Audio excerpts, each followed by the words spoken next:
Ano na-feel mo ngayon?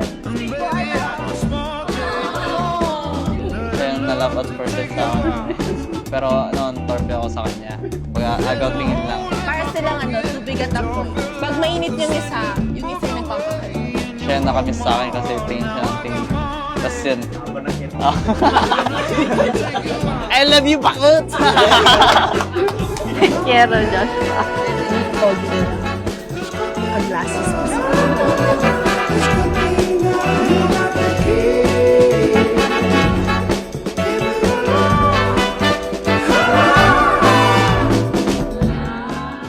Masaya ako na si Kuya Joshua yung nakatuluyan niya.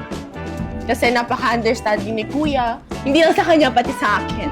And maganda kasi magkasundo rin kami ni Kuya. So parang dati ang dream ko magkaroon ng Kuya talaga na kapatid. Ngayon, meron. So, sobrang saya.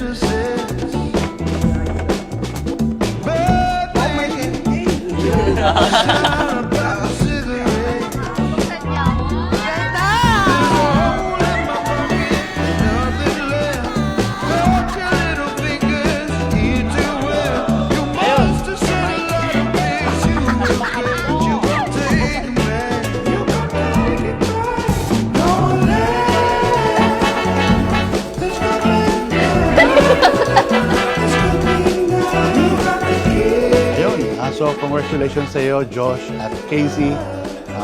Enjoy your day today. Siguradong pagpapalain kayo ni Jehovah sa inyong matatag na pagsasamahan at congratulations sa inyong dalawa. May Jehovah bless you in all the days that are coming. You will be blessed and you will be successful. Sobrang worth it ang lahat ng mga sakripisyo ninyong bawat. Para ma-witness ang inyong pagkakaisa. Maraming salamat! Congratulations sa inyong dalawa at maraming pagpapala sa hinaharap. Joshua, always remember, a happy wife is a happy life. Happy wedding!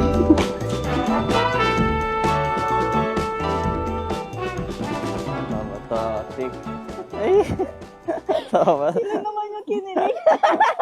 Bata, pik. Talo ka.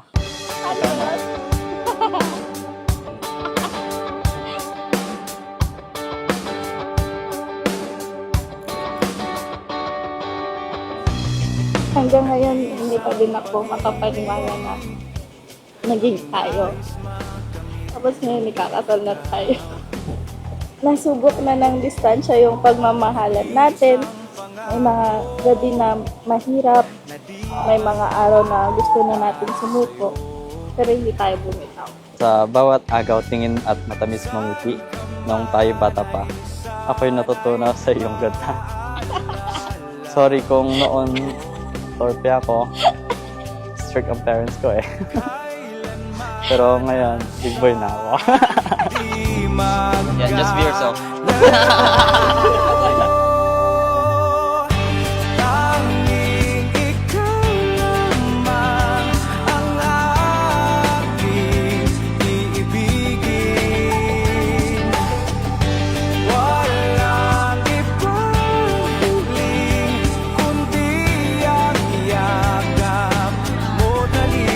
Alam mo, may ikaw na inisip namin ganyan na kaya yung tsura mo. Hindi malilimutan mga araw natin kay sarap balikan.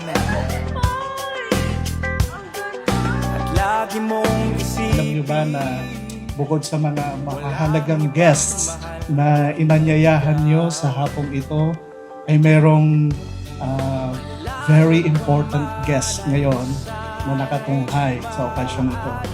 Wala akong ibang tinutukoy kundi yung author ng marriage, ang Diyos na Jehovah. Ako di magkalayo.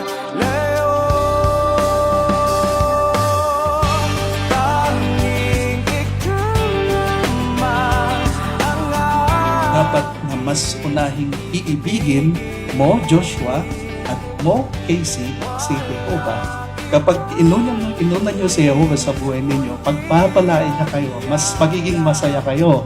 Ang magiging pinakamalapit na kapwa mo, Joshua, mamaya, at ikaw, Casey, ay kayong dalawa.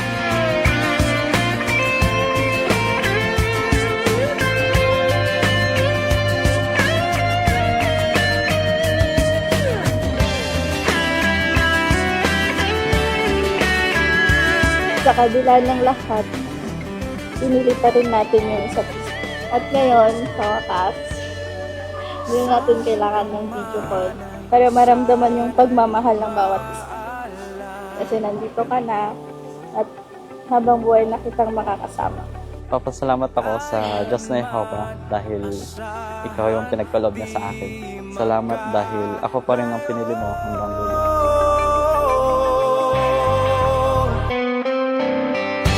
Tanging ikaw lamang ang aking iibigin. Walang ibang piling, kundi ang yakap mo dali.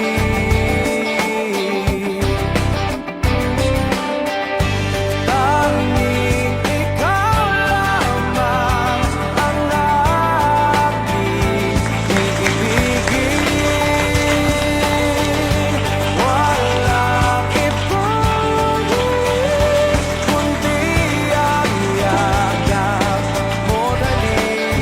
Kung gusto naming sabihin, talagang galak na galak kami sa inyo ito dahil ito yung marahil na pinakamasaya na bahagi ng inyong buhay sa harap ng Diyos na Jehovah at ng mga saksing ito ay kumukuha kay Joshua Valdez Solis bilang iyong pinakasalang asawa upang ibigin at pakamahalin at matinding igalang alinsunod sa batas ng Diyos na nakasaad sa banal na kasulatan para sa mga Kristiyanong asawang babae habang kayo ay kapwa nabubuhay. Isiping ika'y mag-isa. Nakakagilalas na arrangement na ginawa ng Diyos. Imagine dalawang magkaibang persona tapos pagkasamahin, pagka nagsama na, magiging isa na sila sa kanilang mga pasya, pag-iisip, mga plano sa buhay. Gawin nating ang commitment ng marriage, ang mindset na dapat nating gagawin is married for life. Huwag kang mag-alinlangan, giliw. Hindi ka pasanin ang mga bumabahala sa Kasama kita sa panalangin, sa mga pangarap, at sa bawat pagsubok na harapin natin bilang mag-asawa. Pinapangako kong mamahalin ka ng buo. Igagalang ka at pipiliin ka sa hirap at ginhawa. Araw-araw. Love you. Thank you. With Jehovah at the center of our marriage, alam kong kahit anong dumating, kakayanin natin. Love you na. dalawang isip.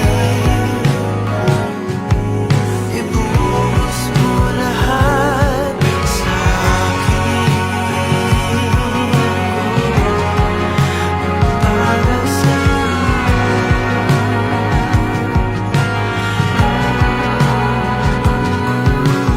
Isa sa mga pinakamahalaga na chapter ng inyong buhay, gagaan yung feeling nyo sa isa't yung damdamin nyo sa isa't isa. Feel at home na kayo sa isa't isa.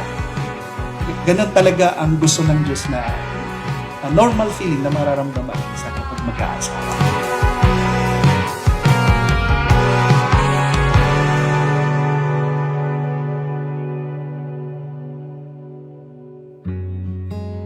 huwag kang mag-alinlangan, giliw. Ibuhos mo